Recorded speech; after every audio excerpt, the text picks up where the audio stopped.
खामोश दरवाजा। शिवपुर एक छोटा सा कस्बा था जहां शाम ढलते ही सन्नाटा छा जाता था।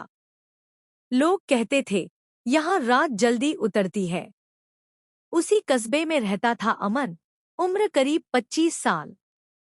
पढ़ा लिखा, समझदार, लेकिन एक बड़ी कमी थी उसमें। वह दूसरों की बातों और भावनाओं को हल्के में लेता था। अमन मानता था कि दुनिया स्ट्रॉन्ग लोगों के लिए बनी है। जो डरता है, चुप रहता है या सहन करता है, वह कमजोर है। यही सोच उसके व्यवहार में भी दिखती थी। वह मजाक के नाम पर ताने मार देता, किसी की चुप्पी को उसकी सहमति समझ लेता, और जब कोई मना करता तो हंसकर कह देता, अरे यार, इतना सीरियस क्यों हो।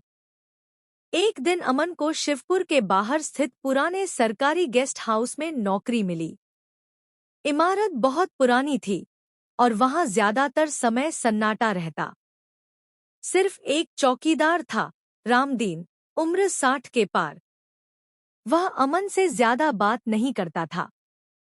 पहले ही दिन रामदीन ने अमन से कहा, बेटा, रात को तीसरे कमरे के सामने वाला दरवाजा मत खोलना।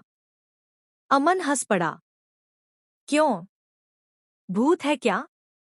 रामदीन ने कोई जवाब नहीं दिया, बस इतना कहा, कुछ दरवाजे खामोश ही अच्छे होते हैं।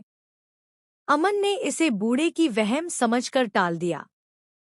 पहली कुछ रातें सामान्य रहीं, लेकिन तीसरी रात करीब 2 बजे अमन ने कुछ अजीब सुना। खट खट खट, जैसे कोई धीरे धीरे दरवाजा खटखटा रहा हो। वह आवाज ठीक उसी तीसरे कमरे से आ रही थी। अमन के अंदर हल्की सी घबराहट हुई, लेकिन उसका अहंकार जाग उठा। मैं डरने वालों में से नहीं हूं, उसने खुद से कहा। वह उठा और उस कमरे की तरफ बढ़ा। कमरे के सामने वही पुराना लकड़ी का दरवाजा था। उस पर जंग लगा हुआ नंबर लिखा था, 3। फिर आवाज आई, इस बार थोड़ी तेज। अमन ने हाथ बढ़ाया, लेकिन तभी रामदीन की बात याद आई। कुछ दरवाजे खामोश ही अच्छे होते हैं। उसने हाथ वापस खींच लिया और अपने कमरे में लौट आया। अगली सुबह उसने रामदीन से पूछा, उस कमरे में है क्या? रामदीन ने गहरी सांस ली। एक कहानी है बेटा, सुनेगा तो शायद समझेगा। उसने बताया कि सालों पहले इसी गेस्ट हाउस में एक लड़की काम करती थी, सावित्री। वह बहुत शांत थी, ज्यादा बोलती नहीं थी। जब उसे किसी बात से तकलीफ होती, वह मना तो करती थी, लेकिन बहुत धीमी आवाज में। लोग उसकी उस खामोशी को उसकी कमजोरी समझते थे। एक आदमी था जो उसकी चुप्पी को उसकी सहमति समझ बैठा।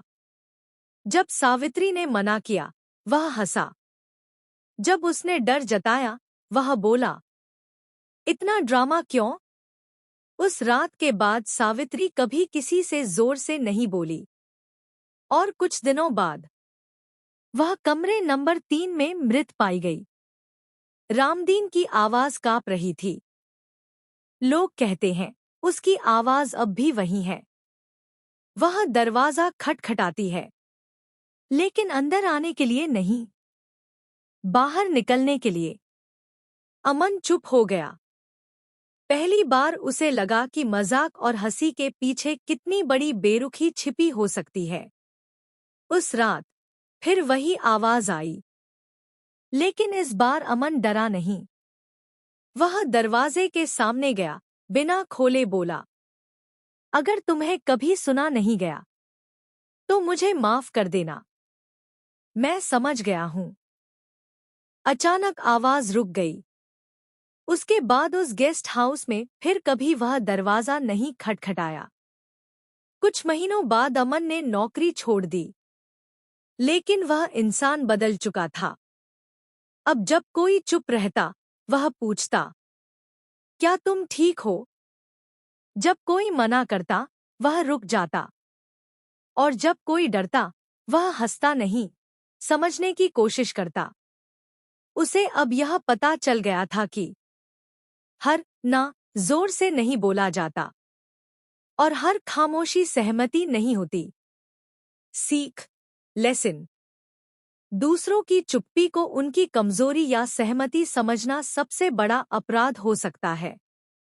सम्मान सिर्फ शब्दों से नहीं, रुक जाने की समझ से भी दिखता है।